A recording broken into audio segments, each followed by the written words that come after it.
नमस्कार. Mass media किती आकर्षक वाटतं ना हे क्षेत्र.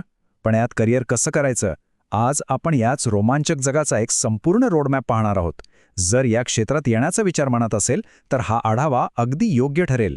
बऱ्याचदा मनात हाच प्रश्न येतो नाही का? मीडियाचं जग खूप मोठं दिसतं, ग्लॅमरस वाटतं, पण पहिला पाय कुठे ठेवायचा याबद्दल थोडा गोंधळ असतोच. तर मग काळजी नसावी, कारण आज आपण एक विद्यार्थी म्हणून सुरुवात करण्यापासून ते एक यशस्वी प्रोफेशनल होण्यापर्यंतचा सगळा प्रवास टप्प्याटप्प्याने समजून घेणार आहोत.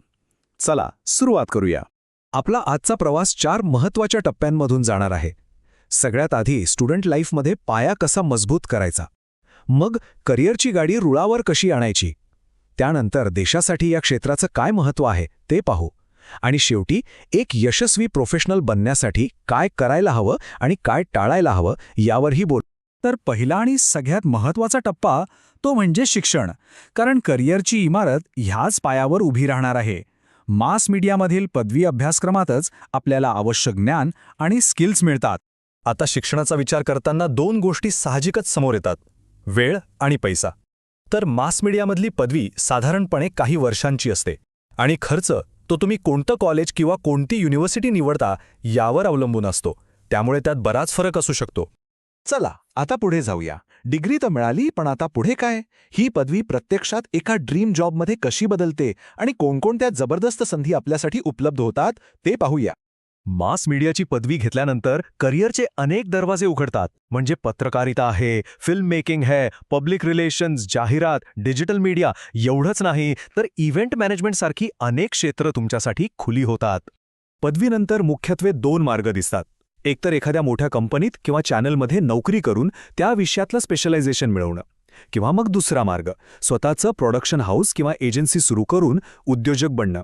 दोन्ही मार्गांवर प्रगतीची संधी नक्कीच आहे. आणि हो, सगळ्यांच्या मनात येणारा प्रश्न, पैसा.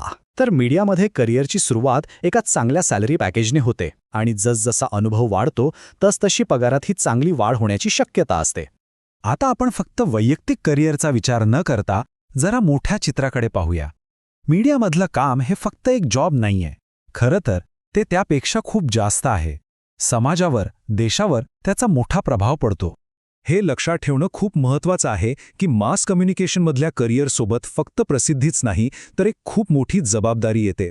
कारण मीडियामधले लोक हे एका अर्थाने देशाचा आवाज बनतात, देशाची गोष्ट जगासमोर मांडणारे शिल्पकार असतात. या क्षेत्रातले व्यावसायिक देशाच्या विकासात खूप महत्त्वाचं योगदान देतात. ते नागरिकांपर्यंत योग्य माहिती पोचवतात, सरकारला आणि व्यवस्थेला जाब विचारतात, आपल्या संस्कृतीला आणि मूल्यांना योग्य आकार देतात, आणि देशातल्या सर्जनशील उद्योगांना पुढे नेण्याचं काम करतात. ठीक आहे, तर आता आपण काही प्रॅक्टिकल टिप्स पाहूया. म्हणजे ह्या व्यावसायिक जगत यशस्वी व्हायचं असेल तर नेमक्या कोणत्या गोष्टी लक्षात ठेवायला हव्यात, चला बघूया. यशस्वी करिअरसाठी या 4 गोष्टींची गाठ मनाशी बांधायला हवी. 1. आपला एक मजबूत पोर्टफोलिओ तयार करा. 2. सतत नेटवर्किंग करत रहा, म्हणजे ओळखी वाढवा. 3. टेक्नॉलॉजीमध्ये काय नवीन येतंय याबद्दल कायम अपडेटेड रहा. आणि सगळ्यात महत्त्वाचं, आपली व्यावसायिक नैतिकता कधीही सोडू नका. आता जरा बघूया की कोणत्या चुका टाळायला हव्यात. फक्त पुस्तकी ज्ञानावर अवलंबून राहून प्रॅक्टिकल स्किल्सकडे दुर्लक्ष करणं ही मोठी चूक ठरू शकते. कोणी फीडबॅक दिला तर त्याकडे दुर्लक्ष करू नका. नैतिकतेच्या सीमा कधीही ओलांडू नका. आणि हो, सगळ्यात महत्त्वाचं, अपयशाला अजिबात घाबरू नका. प्रत्येक चूक काहीतरी नवीन शिकवून जाते. तर मग शेवटी एकच प्रश्न आहे. आपल्या देशाची एक मोठी कहाणी आहे जी सतत लिहिली जात आहे. या मोठ्या कथेमधला आपला वाटा काय असणार आहे? आपण स्वतःचा कोणता अध्याय लिहिणार आहोत?